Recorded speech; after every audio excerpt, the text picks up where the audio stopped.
Bismillah, alhamdulillah, wa salatu wa salam ala rasulillah, amma ba'd. Donc avant de commencer, il faut attirer l'attention vers une question qui est importante. Le titre de cet épître, c'est la réfutation de ceux qui suivent autres que les quatre madhab. Ar-Rad ala man ittaba'a ghayr al-madahib al-arba'a. Écrit par le grand imam, le grand savant de son époque, celui qui, après sa mort, les gens de science ont été étonnés de son niveau scientifique quand ils ont lu ses livres. Ce qu'il ne faut pas comprendre de ce titre, c'est qu'il est obligatoire de suivre uniquement un des quatre imams, Abu Hanifa, Malik, Shafi'i et Ahmed. Donc, on exclut les autres imams comme Sufyan al-Thawri, Sufyan ibn Uyayna ou Al-Awza'i, Ishaq, c'est-à-dire le cheikh de l'imam al-Bukhari, Ibn Jarir et d'autres. Ce qui est voulu de manière résumée dans cet épître, c'est qu'il est interdit de suivre les avis marginaux, shudud, et qu'il est obligatoire de suivre les avis des fuqaha qui sont considérables, et c'est-à-dire mu'tabara. Et quand les savants disent les quatre écoles, les quatre madahib, ceci est plus large que les imams fondateurs de ces écoles, comme l'explique Cheikh Abdus Salam, c'est-à-dire Cheikh Abdus Salam al-Shway'ir. Car, comme vous le savez, chaque école, dans une question à l'intérieur de l'école, a plusieurs avis. Une école peut avoir, comme souvent c'est le cas avec le madhab de l'imam Ahmed, deux avis, voire trois. Les Maliki ont deux avis, les Hanafi ont plusieurs avis, ainsi que les Shafi'iyya. Et même c'est déjà arrivé chez les Fuqaha d'avoir 7 avis dans une seule et même école. Donc les avis des autres imams, comme ceux qu'on a mentionnés précédemment, Sufyan al-Thawri, Al-Awza'i, Ibn Jarir, etc., sont présents chez les quatre madahib. Donc il ne faut pas croire par les paroles de l'imam Ibn Rajab qu'il est obligatoire de suivre uniquement les quatre imams, ou un des quatre imams. Car tant que les avis de tous ces imams sont fondés, appuyés sur des dalils considérables, ce sont des avis juridiques considérables, ils sont présents chez les quatre écoles. Donc tant que c'est appuyé sur des dalils considérables, ce sont des avis de fiqh considérables, et ils sont présents donc chez les quatre écoles. Et quand un avis d'un des imams n'est pas considérable, quand c'est un avis qui est shadh, alors on ne le trouvera pas chez les quatre écoles. Comme parfois l'avis d'un grand tabi'i, par exemple un grand imam peut être un grand tabi'i, mais il s'est trompé dans tel ou tel fatwa. Ou parfois même un sahabi, comme l'expliquent les savants. Il se peut, ce sahabi, il se peut qu'il a émis une fatwa et il s'est trompé. Et les autres sahaba n'ont pas été d'accord. Donc quelqu'un à notre époque ne peut pas dire un avis marginal et dire tel ou tel sahabi m'a précédé dans cet avis, et alors j'ai le droit de le suivre. Pourquoi? Car les autres sahaba ne l'ont pas accepté, et donc c'est un avis que les fuqaha ont classé shadh. Donc ça c'est d'une. Ce qu'il ne faut pas comprendre. Et de deux, l'imam Ibn Rajab, comme vous le comprendrez plus tard, quand on va lire ses paroles, il n'est pas en train de dire que la vérité se trouve uniquement chez les quatre imams, même si certains savants sont de cet avis. Il dira que dans les questions que les musulmans ont besoin dans leur vie quotidienne, les masaïl qui sont importantes, les masaïl qui sont souvent traités, les avis des quatre imams sont suffisants. Et la vérité en sort que rarement. Et encore, comme le disent les savants, ceci reste muhtamil, c'est-à-dire discutable. C'est-à-dire, supposons que quand la vérité ne se trouve pas chez les quatre imams, et qu'elle se trouve, par exemple, chez d'autres, cet avis n'est pas prépondérant, cet avis n'est pas donc rajih ala l'itlaq, d'une manière absolue. Ça reste quand même une chose qui est discutable. Et troisièmement, il ne dit pas aux gens qu'il est interdit de suivre autre que les quatre écoles à l'absolu. Mais il dit que c'est une chose dangereuse qui ouvre la porte au chaos, mais tout cela, vous l'entendrez par vous-même quand on lira les paroles de l'imam. Ceci étant dit, Bismillah, nous commençons la lecture de la traduction et du résumé de l'épître. L'imam Ibn Rajab dit: J'ai été mis au courant à propos de l'opposition de certaines personnes à l'encontre de ma réprimande envers des personnes qui s'affilient à l'école de l'imam Ahmed et d'autres parmi les écoles reconnues de notre époque, dans leur principe de ne pas suivre ces écoles. Et cette personne opposante prétend que ce genre de réprimande n'a pas à avoir lieu, et que quiconque ne suivant pas ces écoles, il est possible qu'il soit un savant qui a atteint un degré qui permet d'extraire les jugements à partir des textes, par soi-même, c'est-à-dire c'est un mujtahid, et que cette personne suit la vérité qui lui est apparue. Ou il est possible que cette personne suit un mujtahid, un autre mujtahid, donc il n'y a pas de mal dans cela. Alors j'ai dit, et c'est Allah qui donne le succès, donc là c'est toujours l'imam Ibn Rajab qui parle, c'est à lui qu'on demande l'aide, et c'est en lui qu'on remet la confiance, et nulle puissance si ce n'est d'Allah. Nul doute que Allah, le Très-Haut, a préservé pour cette communauté leur religion, d'une façon qui n'a pas été connue par les religions précédentes. Ceci car cette communauté n'a pas d'autre prophète qui renouvelle ce qui a pu disparaître de leur religion, comme ce fut le cas de ceux qui étaient là avant nous, parmi les prophètes, alayhim salam. À chaque fois que disparaissait la religion d'un prophète, elle était renouvelée par un autre prophète. Et Allah s'est chargé de protéger cette religion, c'est-à-dire la religion de l'islam, notre religion, et a mis en place à chaque siècle des hommes qui rejettent l'altération de ceux qui dépassent les limites et les transformations des ignorants. Allah subhanahu wa ta'ala dit dans le Coran: Inna nahnu nazzalna adh-dhikr wa inna lahu lahafidhun. D'après la traduction, c'est nous qui avons révélé le rappel et c'est nous qui le protégeons. Allah s'est chargé donc de protéger son livre et personne eut la possibilité d'y ajouter ou diminuer ne serait-ce qu'une lettre. Et le prophète sallallahu alayhi wa sallam fit lire le Coran à sa communauté durant son vivant selon plusieurs lectures afin de leur faciliter la mémorisation et l'apprentissage, car il y avait parmi eux des personnes âgées, des femmes, des enfants, des personnes qui étaient illettrées, etc. Alors il a demandé pour eux l'autorisation de les faire lire selon cette lecture, comme cela a été rapporté du hadith de Ubay ibn Ka'ab et d'autres. Ensuite, quand l'islam s'est propagé dans les contrées et que les musulmans se sont éparpillés dans des pays éloignés, chaque communauté parmi eux a commencé à lire le Coran selon les lectures qui leur étaient propres. Ils ont connu donc des divergences, puis quand ils se réunissaient durant le Hajj, durant le pèlerinage, ou à d'autres occasions, ils divergeaient dans le Coran, c'est-à-dire ils divergeaient au sujet de la lecture du Coran. Alors les compagnons du prophète sallallahu alayhi wa sallam, les Sahaba, se sont accordés au temps de Uthman, ils se sont unis à l'époque de Uthman, de réunir la Ummah, la communauté, sur une seule lecture, par peur que cette communauté diverge au sujet de leurs livres, comme ce fut le cas des communautés avant nous, c'est-à-dire les Juifs et les chrétiens. Et ils ont jugé que c'est ce que impliquait l'intérêt général de l'islam, la maslaha. Alors ils brûlèrent les autres masahif, les autres mushaf, qui contenaient les autres lectures. Et ceci fait partie des belles actions accomplies par Uthman, radiallahu anhu, dont il a été flatté par Ali ibn Abi Talib et Hudayfa, ainsi qu'un grand nombre de compagnons.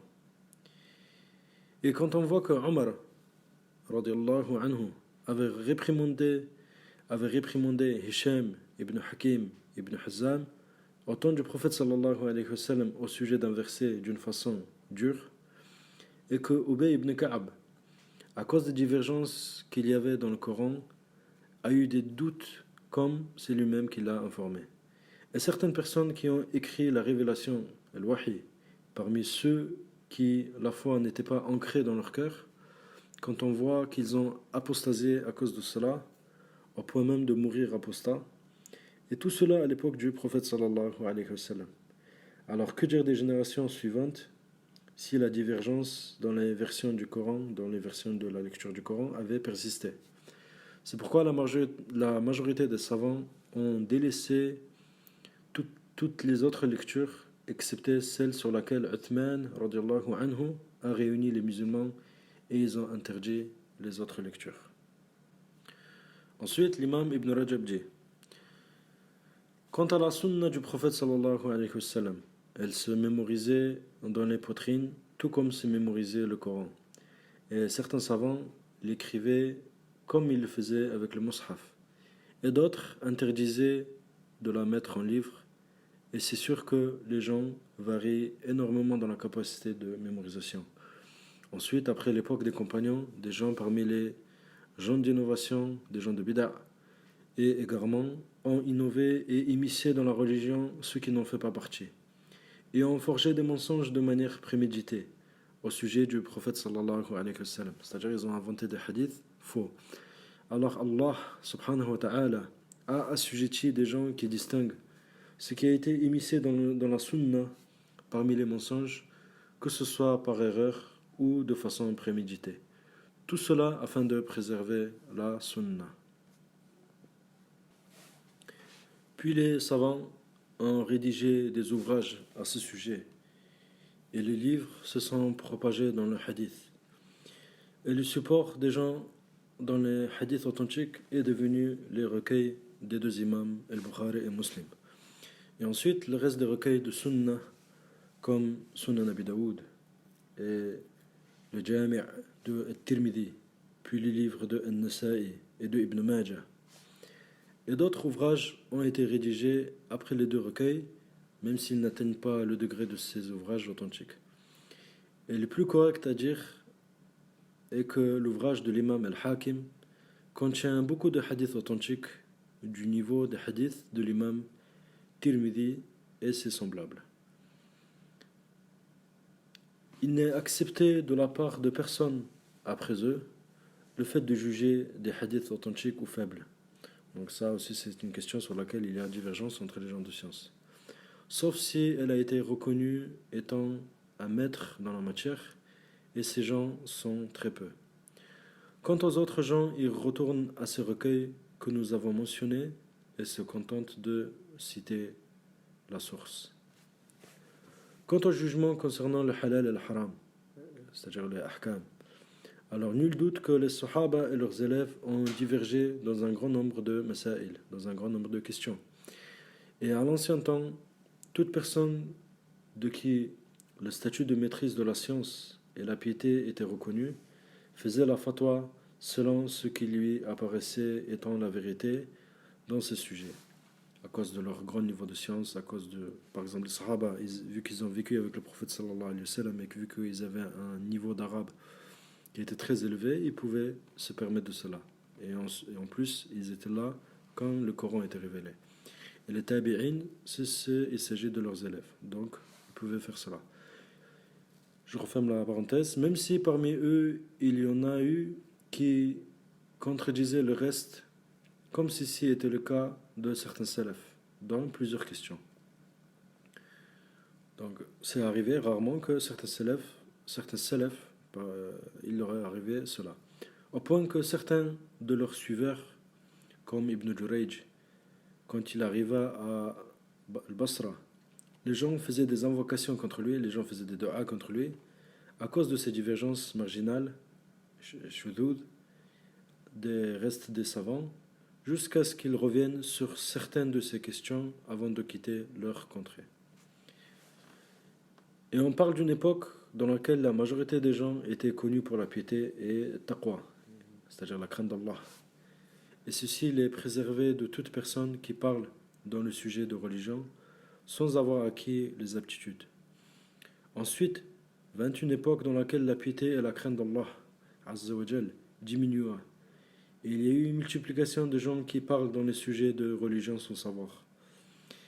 Et si la situation de notre communauté en cette époque lointaine, de l'époque de la prophétie, avait continué sur ces principes que chacun fait la fatwa, en prétendant que ceci est ce qui lui paraît comme vérité qu'il faut suivre, la charia, la législation de cette religion aurait péri et serait détruite, et ceci est une chose inévitable.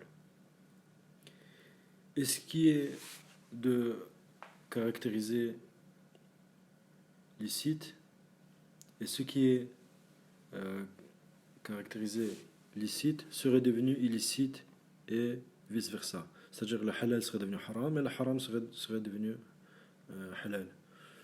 Ainsi, toute personne dirait ce qu'elle a envie de dire et notre religion serait devenue, à cause de cela, comme la religion des gens du livre. Et la sagesse d'Allah, subhanahu wa ta'ala, est telle que cette religion fut préservée et encadrée. Et des imams élites furent établis, des imams dont personne ne diverge sur leur droiture et leur statut ancré dans le ilm, dans la science, parmi les savants de ra'i, c'est-à-dire les savants d'analogie et de hadith. Et les gens revenaient vers eux pour connaître les jugements de la religion. Allah subhanahu wa ta'ala a assujetti des gens qui ont structuré leur madhab, leur école, et qui ont ordonné leurs règles, jusqu'au point que les règles de chacun de ces 4 imams furent encadrées afin de bâtir dessus les jugements. Ainsi, afin que leurs paroles concernant le halal et le haram soient encadrées. Et tout ceci fait partie de la clémence d'Allah subhanahu wa ta'ala sur ses serviteurs afin de préserver cette religion. Sinon, les gens seraient confrontés à des choses plus étonnantes les unes que les autres. Et tout faible d'esprit, fasciné par ces idéologies malhonnêtes et sans scrupules, prétendrait être le grand imam, le grand guide de la communauté, et que c'est vers lui uniquement qu'il convient de revenir. Mais grâce à Allah, subhanahu wa ta'ala, cette porte a été fermée et ce mal fut évité. Malgré cela, il y a toujours des gens qui apparaissent, qui prétendent avoir atteint le niveau du ijtihad et qui parlent dans la science sans suivre aucun de ces imams des premières générations, et ces gens sont de plusieurs types. Ceux qui ceci leur est permis, car leur véracité a été confirmée, et d'autres qui leurs paroles furent rejetées, et sa prétention fut démentie. En revanche, les autres qui n'ont point atteint ce degré, il ne leur est possible que de suivre ces imams, et de suivre la voie des restes des musulmans. Et si l'une de ces personnes, faible d'esprit malhonnête, disait « Pourquoi limiter les gens à des paroles de certains savants spécifiques et les empêcher de faire l'effort de réflexion, c'est-à-dire l'ijtihad, ou suivre autre que ces imams parmi les imams ?» Nous lui répondons, tout comme les Sahaba ont réuni les gens que sur une écriture du Coran et ont empêché les gens la lecture selon les autres écritures dans les autres pays, quand ils ont vu que l'intérêt général ne sera atteint que ainsi. En conséquence, si les gens étaient délaissés aux diverses écritures du Coran, ils seraient tombés dans une des plus grandes perditions. Et c'est ainsi pour les questions du halal et du haram. Si les gens n'étaient pas limités aux avis des imams, ceci aurait amené vers la destruction de la religion.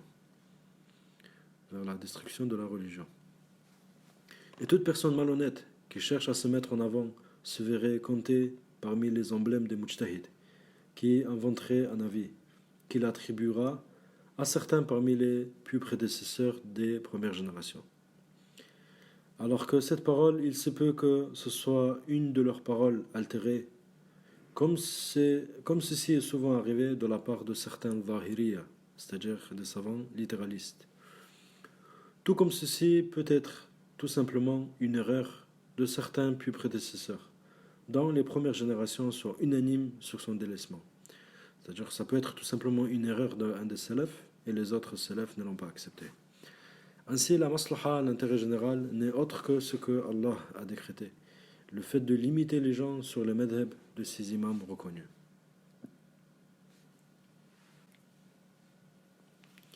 Et si quelqu'un disait, mais il y a une différence entre le fait de réunir les gens sur une lectures parmi les 7 autres lectures du Coran est le fait de les limiter à des avis des 4 fuqaha. C'est que le sens de ces 7 lectures, est le même ou approximatif. Contrairement aux avis des 4 imams, il est possible qu'ils soient unanimes sur un avis, alors que la vérité soit en dehors de ces 4 écoles. La réponse est que ceci est impossible, comme dit un groupe de savants. Car Allah subhanahu wa ta'ala ne réunit pas cette communauté sur un égarement. Leur argument est que Allah azza wa jal ne réunit pas cette communauté sur un égarement. Et il y a des hadiths qui appuient ce principe. Comme le hadith du prophète sallallahu alayhi wa sallam dans lequel il aurait dit La tajtami'u ummati ala dhalala. Ma communauté ne se réunit pas sur un égarement. Donc, on continue, il dit Mais en supposant que ce soit possible, nous disons que c'est une chose qui arrive rarement. C'est-à-dire que la vérité soit en dehors des avis des 4 imams ou 4 fuqaha. Et ceci ne peut être su que chez un mujtahid qui est arrivé loin dans la science en comparant aux gens. Et ceci aussi est une chose impossible ou peu probable. Mais en supposant que ce mujtahid existe, son devoir à lui est de suivre ce qu'il a découvert comme vérité. Quant aux autres, leur devoir est de suivre ces imams. Et ceci est une chose permise, sans aucun doute. Et ce n'est pas un péché. Ils n'encourent pas de châtiment, ni eux, ni leurs suiveurs. Et si quelqu'un disait, mais ceci conduit à suivre ces imams sur une erreur, la réponse est que ce n'est pas possible que tous les gens disent la parole de vérité. Tout comme il est inévitable qu'une personne parmi ceux qui divergent soit blâmée. Ainsi, la communauté ne peut pas être réunie sur une erreur. Et le plus souvent, quand ceci arrive, c'est-à-dire dans le cas où les 4 imams se sont trompés, alors c'est sur des questions rares. En revanche, les questions que les musulmans ont besoin en général, il n'est point permis de croire que les imams, qui sont pris en tant que guides dans l'islam pendant des siècles, furent réunis sur l'erreur. Il n'est pas possible de croire que là, par exemple, depuis 14 siècles, ou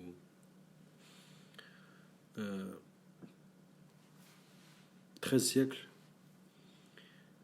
les musulmans ils étaient sur une erreur et sur un égarement. Et là, aujourd'hui, après 1440, il y a des gens qui viennent et ils ont découvert la vérité. Ceci est une chose qui est impossible. Car ceci revient à critiquer cette communauté de l'islam dont Allah a préservé de cela. Et si quelqu'un disait, nous sommes d'accord sur le fait qu'on ne peut pas laisser la majorité des gens de suivre le ijtihad à cause de cet immense mal qu'il y a dans cela, mais nous ne sommes pas d'accord sur le fait d'empêcher de suivre un imam parmi les imams mujtahid autre que cela.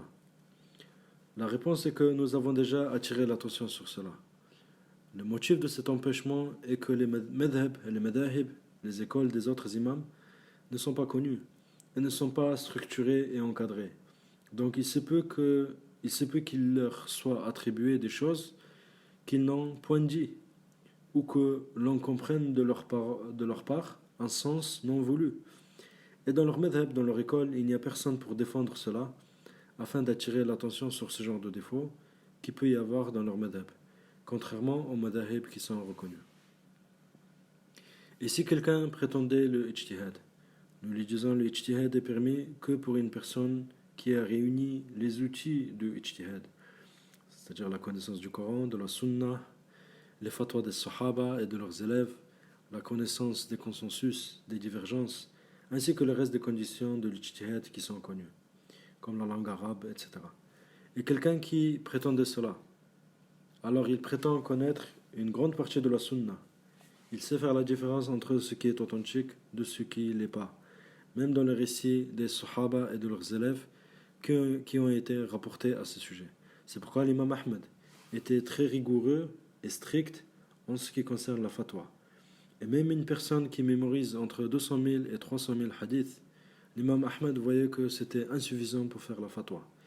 Et le signe qui va prouver la validité de la prétention de cet homme, c'est-à-dire de l'imam Ahmed, et que ses paroles dans les questions de fiqh soient indépendantes, tout comme les paroles de ses imams. Et que ces paroles soient pas basées sur les paroles des autres, mais se reposer juste sur les paroles des autres, que ce soit dans le jugement uniquement ou dans le jugement avec les délits. Le plus grand effort de ce genre de personnes n'est que de bien comprendre ces paroles. Donc, ce qu'il est demandé à lui, c'est juste de bien comprendre ce qui est voulu par ces imams. Et il y a la possibilité qu'elle n'ait pas compris comme il se doit, ou que la parole soit altérée. Et peut-on appeler cela étant un ijtihad? Non, c'est loin d'être un ijtihad. Et si quelqu'un disait, que dites-vous de l'interdiction de l'imam Ahmed et d'autres parmi les imams de les suivre, ainsi que l'interdiction d'écrire leurs paroles, comme quand il disait, n'écrivez pas mes paroles, ni la parole d'un tel et d'un tel, mais plutôt apprenez comme nous avons appris. Il y a beaucoup de ce genre de paroles.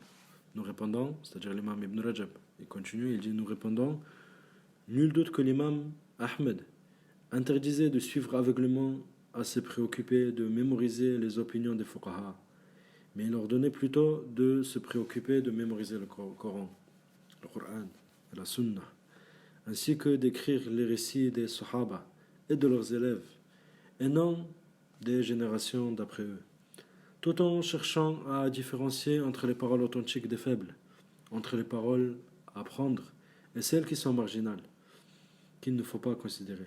Et nul doute que ceci est ce qu'il faut s'en préoccuper en premier lieu. Et quiconque a connu la Sunna, le Coran, la Sunna, ainsi que les récits des Sahaba et de leurs élèves, de la manière annoncée par l'imam Ahmed, sa science se rapproche de la science de l'imam Ahmed. Ce genre de personne n'est pas concerné par notre discours. Nos paroles ne concernent que les gens qui n'ont pas atteint ce niveau, qui n'ont compris des textes qu'une partie infime, comme c'est le cas des gens de cette époque, et même c'est le cas de la majorité des gens depuis plusieurs siècles, malgré leur prétention d'avoir atteint les sommets et les derniers niveaux. Mais la plupart d'entre eux n'ont même pas dépassé le niveau débutant. Donc ils prétendent atteindre les sommets alors qu'ils n'ont même pas décollé.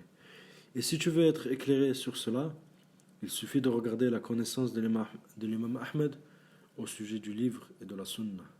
Concernant sa connaissance du Coran, alors il donnait une grande importance à cela, toutes ces matières et à toutes ces matières.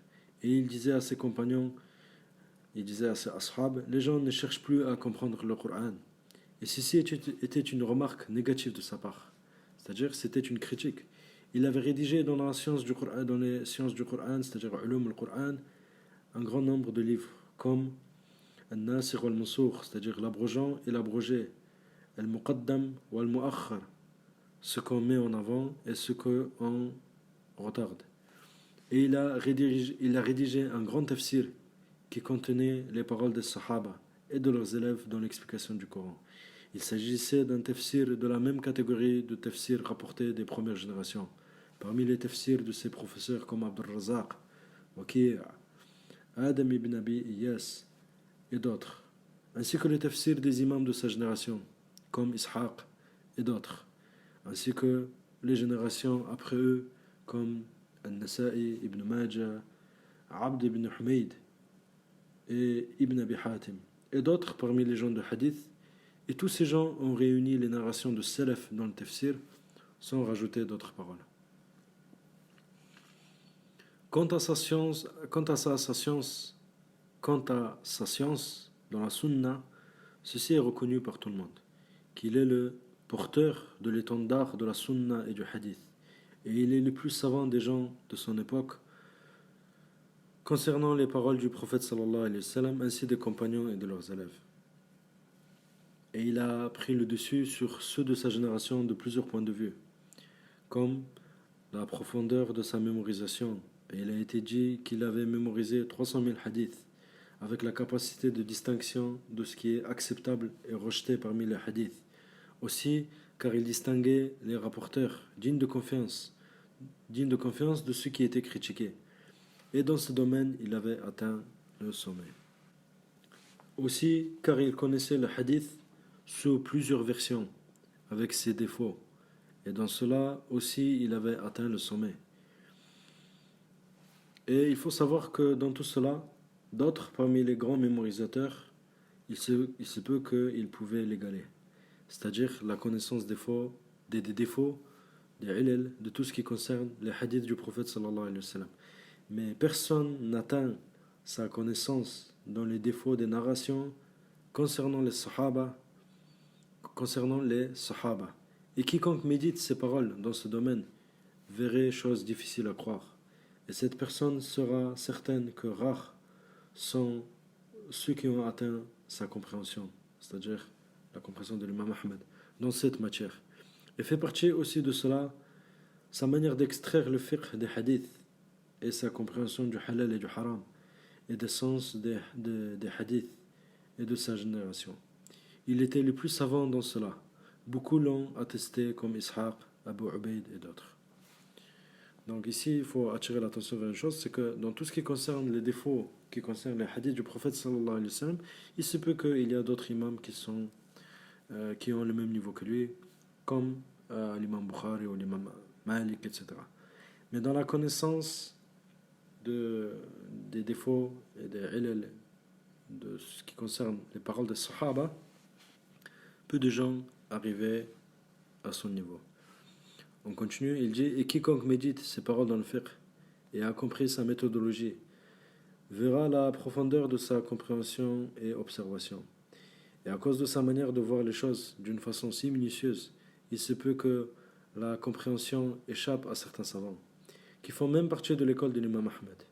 Alors il délaisse cette méthodologie minutieuse pour aller en choisir un autre moins fort, qui vont aller chercher dans d'autres écoles, et à cause de cela, il se produit un grand défaut dans la compréhension de ces paroles et dans la bonne interprétation.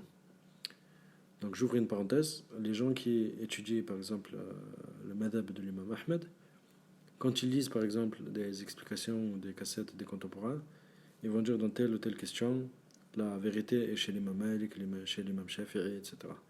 Mais quand l'étudiant il y avance, il lit des livres des imams des Hanabila, il voit sur quoi l'imam Ahmed s'était basé et sa manière de comprendre les choses. Par exemple, il va dire dans telle question, ceci est un avis, et il se peut que cet avis soit un avis étrange, dans le sens où étrange pour nous à notre époque. Mais l'imam Ahmed, quand on lit des livres des Hanabila plus avancés, l'imam Ahmed il dit quoi? Il dit, et cet avis-là, que nous on trouve étrange à notre époque, il va dire c'est l'avis de la majorité des Sahaba. Par exemple, bien sûr, on est en train de parler des questions à divergence, la compréhension peut diverger. Le but, c'est pas d'appeler au suivi aveugle ou au fanatisme, mais tout cela pour dire qu'un débutant ne se précipite pas à dire tel parmi les savants, tel parmi les imams, surtout les imams des salaf, s'est trompé, comme ça, avec audace. Surtout s'il s'agit des 4 imams, car ils font partie des premières générations. Mais notre conseil, donc tout ça c'est une parenthèse que j'ai ouverte, mais notre conseil est de continuer à étudier et de remettre à plus tard ce genre de comportement dont les grands savants évitaient. Comme on dit, l'imam Ahmed, comme on a dit, l'imam Ahmed, pourquoi il s'abstenait à répondre parfois aux questions? Donc il y a des gens, ils ont demandé aux élèves de l'imam Ahmed pourquoi l'imam Ahmed s'abstenait à répondre à certaines questions. Ils ont dit quoi? Ils ont dit c'est à cause de sa connaissance de la divergence concernant ce sujet. L'étudiant, donc on continue les paroles de l'imam Ibn Rajab, et l'étudiant de l'école de Ahmed n'a en vérité que besoin de comprendre les paroles de l'imam. Il a été rapporté dans cela des choses impressionnantes. Et comment ça en serait autrement, alors qu'il n'y a pas une question, il n'y a pas une mas'ala que les sahaba, les compagnons et leurs élèves n'ont point traité sans que lui les ait étudiés et maîtrisés. Il a compris sur quoi il est basé, sur quoi il est fondé, et ce qu'on peut extraire comme fiqh. Ainsi qu'il a étudié les avis de la majorité des fuqaha des contrées de son époque, comme Malik, Al-Awza'i, Al-Thawri et d'autres. Et ses élèves lui ont exposé une grande partie de la science de ces imams, ainsi que leurs fatwas. Parfois ils répondaient en accord, parfois en désaccord. Et Ibn Yahya Shami lui a exposé une grande partie des points traités par Al-Awza'i et ses compagnons. Et l'imam Ahmed répondait. Et un groupe ont fait pareil avec les questions traitées par Malik et ses fatwas à partir de Al-Muwatta, qu'il a répondu comme ceci a été rapporté par son élève Hanbal et d'autres. Et Ishaq ibn Mansour a fait pareil avec les questions traitées par Al-Thawri, qu'il a répondu. Et l'imam Ahmed, au début de ses études, avait étudié les livres des compagnons de Abu Hanifa, et il a étudié sur quoi s'est bâti et a maîtrisé ces questions. Il fréquentait et débattait avec Al-Shafi'i durant des années. Il était même son élève. Et Al-Shafi'i lui a attesté cette énorme attestation dans le fiqh et dans le savoir, alors que Ahmed était jeune. Et c'est une chose connue que quelqu'un qui a compris toutes ces sciences et les a maîtrisées, il lui restera plus qu'à connaître les différentes situations qui arrivent aux gens et d'y répondre en se basant sur ces règles mises en place avec maîtrise. Et Abu Thawr dit, Ahmed, quand il était questionné, on aurait dit que le savoir de ce bas monde, le savoir de la dunya, était devant ses yeux sur un tableau, ou une parole dans ce sens. On ne connaît pas une sunnah authentique du prophète sallallahu alayhi wa sallam. Donc ça, c'est l'imam Ibn Rajab qui dit ça, sans qu'il ait maîtrisé la majeure partie du sujet, et il était le plus ferme sur le suivi de la sunnah. Quand il voyait qu'elle était authentique, et quand elle n'était pas contredite par une opposition solide. Mais il délaissait les choses qui n'étaient pas authentiques, et quand ceci était contredit par quelque chose de très solide. Donc là, j'ouvre une parenthèse. Par exemple, dans le livre de fiqh, on voit que l'imam Ahmed, dans telle ou telle question, n'a pas suivi le hadith rapporté par un tel ou un tel. Et certains savants, ils voyaient qu'il est authentique, d'autres, par exemple, ils voyaient qu'il n'est pas authentique ou autre. Donc pourquoi l'imam Ahmed, parfois il ne va pas suivre un hadith? Pourquoi? Parce qu'il a d'autres hadiths, il a peut-être 3 ou plusieurs hadiths, même des règles et des athars des sahaba, qui contredisent ce hadith-là, sur lequel il y a divergence sur son authenticité. Donc, quand parfois on voit un imam délaisser un hadith, il ne faut pas croire qu'il a délaissé ou il a désobéi au prophète sallallahu alayhi wa sallam, mais il a fait cela, il a délaissé une sunnah pour suivre une autre sunnah. Il a délaissé un hadith pour en suivre un autre, ou 2 ou 3 ou plus. Donc là, je referme la parenthèse, je continue les paroles de l'imam Ibn Rajab. Et les premières générations, dont l'imam Ahmed en fait partie, leur époque était tellement proche de l'époque du prophète sallallahu alayhi wa sallam. Tellement ils ont pris de l'expérience avec les paroles des sahaba, des tabi'in et de leurs élèves, qu'ils savent faire la différence entre les hadiths qui n'ont pas été mis en pratique et rejetés par les premières générations, et qui contredisent les hadiths les plus forts, et se contenter de mettre en pratique ce qui était reconnu et vécu parmi les premières générations. Par les premières générations, pardon. Ils connaissent ces choses que ceux qui sont venus après eux, ces gens que les sunan, c'est-à-dire le pluriel de sunnah, les hadiths, leur sont parvenus qu'à travers les recueils de hadiths, à cause de longues années qui sont passées, à cause de longues années qui les séparent. Donc, on s'arrête là pour la lecture du résumé de l'épître. Wallahu ta'ala alam. Wa sallallahu wa sallam ala nabiyyina Muhammad wa ala alihi wa sahbihi ajma'in.